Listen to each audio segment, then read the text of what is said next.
Informasi PPPKA akhir pekan. Informasi viral masih terkait proses pendaftaran PPPK guru. Dikutip dari laman jpnn.com, pemerintah terkesan telah menjegal para pelamar, khususnya honorer guru untuk menjadi ASN PPPK. Penjegalan dilakukan lewat akses pendaftaran yang sulit. Ketum Perkumpulan Honorer K2 Indonesia Titi Purwaningsih mendesak pemerintah memberikan kebijakan khusus dalam pendaftaran PPPK formasi guru ini. Khususnya K2, pasalnya, banyak guru honorer K2 gagal mendaftar PPPK.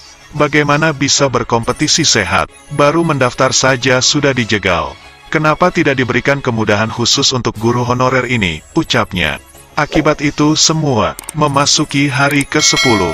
Diperkirakan jumlah pelamar CPNS 2021 dan PPPK yang sudah menyelesaikan pendaftaran belum mencapai 500.000. Data Badan Kepegawaian Negara, BKN, per tanggal 9 Juli pukul 13 waktu Indonesia Barat menyampaikan, yang sudah menyelesaikan pendaftaran baru sebanyak 457.738.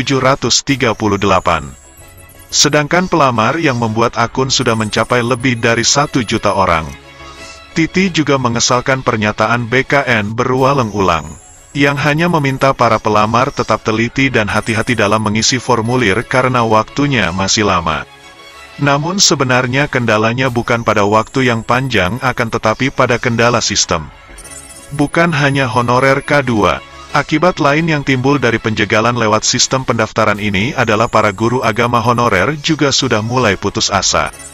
Mereka berusaha mencoba mendaftar PPPK sejak dibuka tanggal 30 Juni sampai tanggal 9 Juli. Namun, upaya para guru honorer agama itu juga gagal. Formasi para guru agama tidak seperti yang sudah dijanjikan Nadiem Makarim. Nadiem Makarim pernah memberikan statement bahwa guru agama diakomodir pada seleksi PPPK tahun ini, di mana sebelumnya tidak diakomodir. Pernyataan Nadiem di depan panja Komisi 10. Hingga hari ini tetap tak terbukti. Kami guru agama, dan mayoritas guru PAI tetap enggak bisa mendaftar. Padahal kami sudah terdaftar di Dapodik dan sudah lama verbal ijazah. Dan sudah mengabdi lama juga. Dia mengungkapkan betapa kecewanya para guru PAI dengan kondisi ini. Kami menilai kami sudah kalah sebelum berperang. Rekan guru honorer semua mapel sudah mengikuti prosedur yang ada. Tidak adil kalau mereka tidak bisa ikut padahal sudah memenuhi syarat untuk ikut PPPK. Titi menambahkan, untuk mengatasi kendala yang terjadi dengan sistem, BKN memberikan solusi lewat pengaduan di menu helpdesk. Namun pengaduan tersebut tidak menjamin honorer terlepas dari masalah. Laporan helpdesk saja membutuhkan waktu berhari-hari.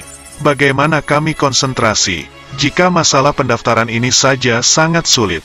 Banyak pihak juga memprediksikan, bahwa setelah masa pendaftaran selesai, honorer guru belum bisa bernafas lega, karena masih banyak jalan penjegalan honorer menjadi ASN.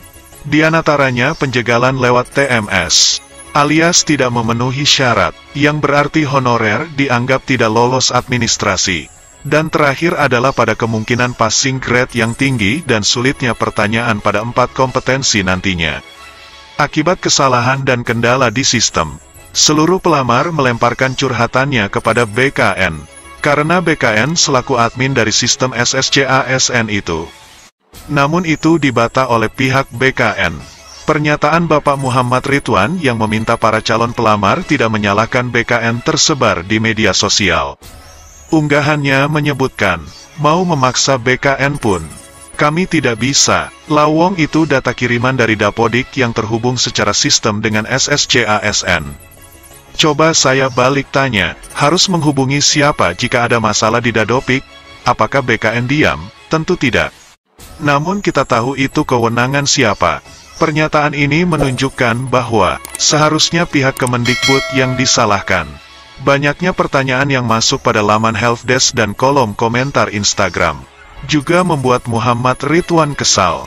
Di laman Twitternya ia juga meminta para honorer banyak membaca. Ini tentu menjadi sindiran. Ini para guru honorer peserta P3K 2021, coba deh baca ketentuan Permenpan RB nomor 28 tahun 2021 tentang pengadaan guru P3K. Maknai, resapi, pahami, Ulangi, mosok anak didiknya saja yang diminta rajin baca. Pasal-pasalnya gamblang, mudah dimengerti. Yuk kita mulai baca. Tentu saja akibat kisruh di laman SSCASN ini. Harus ada pihak yang bertanggung jawab. Karena seleksi PPPK guru ini ranahnya Kemdikbud. Maka sudah tentu seharusnya Mendikbud Nadiem yang harus turun tangan. Kita terus berdoa dan berharap keadilan akan mengiringi langkah kaki para honorer semua.